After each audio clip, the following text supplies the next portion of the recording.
Tuan-tuan, seorang pakcik di Bukit Sekilau, dia tukang gali kubur tuan-tuan. Pukul 2:30 pagi dia nak mengebumikan mayat seorang lelaki yang mati kemalangan di Jabur. Ya, 2:30 pagi tuan-tuan yang dirahmati Allah.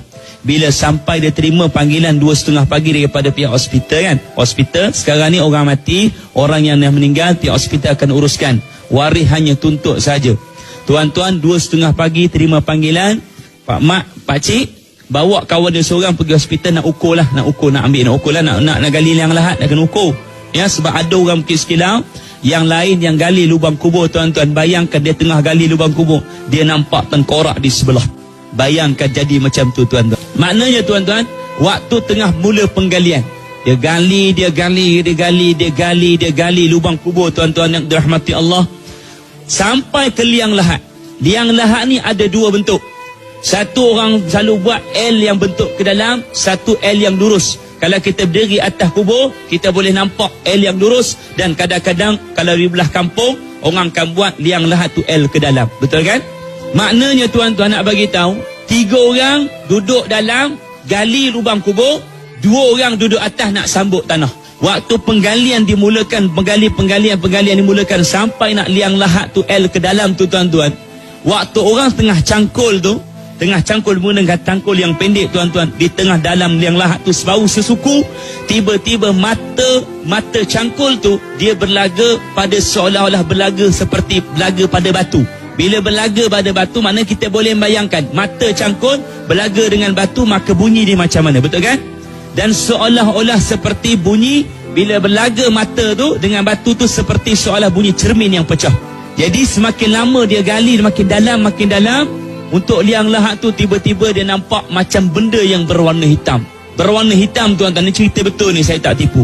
Untuk pesanan saya tuan-tuan. Jadi bila dah ada nampak warna hitam tu, pihak yang menggali tu, pakcik tu kata, kita kambuh balik tanah. Kita kambus balik tanah, kita kata pergi tempat lain lah. Kita cukup jangan gali di sini. Tuan-tuan bayangkan tengah gali, siap gali, nak siap lagi sikit lagi nak gali liang lahat. Bila nampak benda warna hitam, terus tak gali. Bila tak gali tuan-tuan yang dirahmati Allah, pakcik tu kata, kita pergi jauh sikit, 100 meter kita tukar tempat. Ke bumi balik, kambuh balik tanah. Orang kambuh balik tanah tuan-tuan, kambuh balik tanah. Dia pergi sejauh 100 meter daripada tanah yang pertama, lubang kubur pertama, pergi 100 meter jauh sikit daripada lubang kubur pertama, buat penggalian kali yang kedua. Tuan-tuan, penggalian lubang kubur yang kedua dimulakan. Dia gali tuan-tuan lubang kubur kali yang kedua, dia gali, sampailah ke liang lahat tuan-tuan yang dirahmati Allah.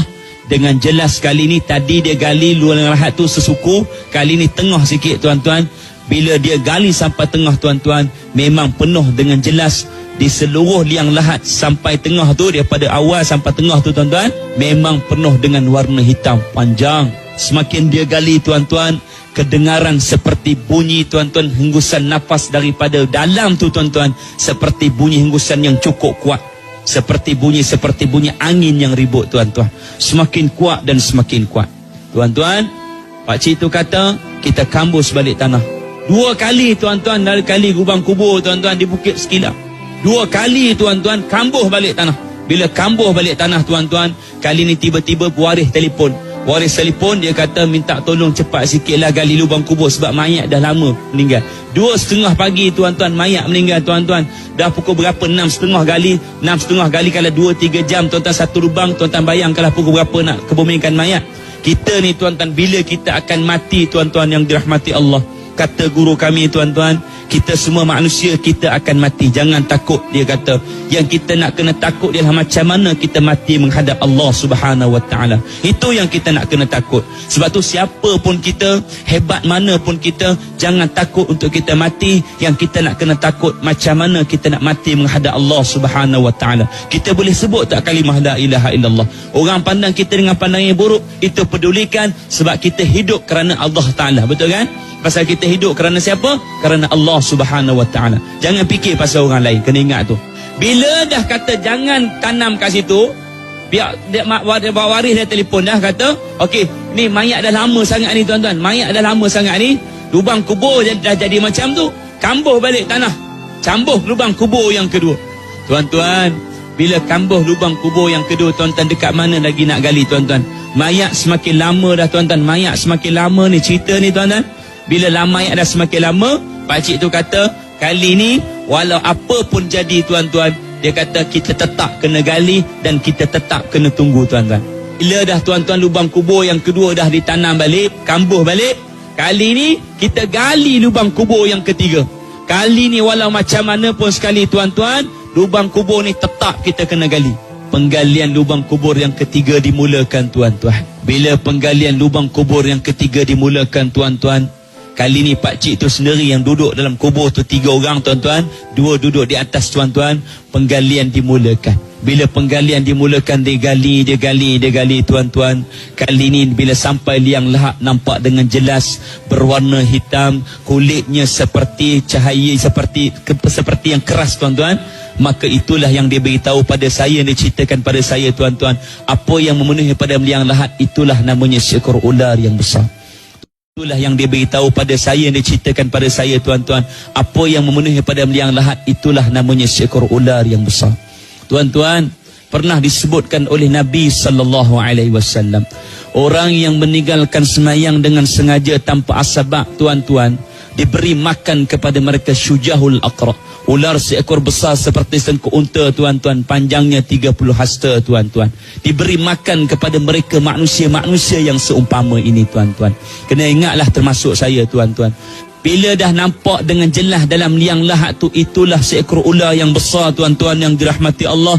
Tiba-tiba yang duduk di atas tu menangis, ada yang azan, ada yang berdoa tuan-tuan yang dirahmati Allah.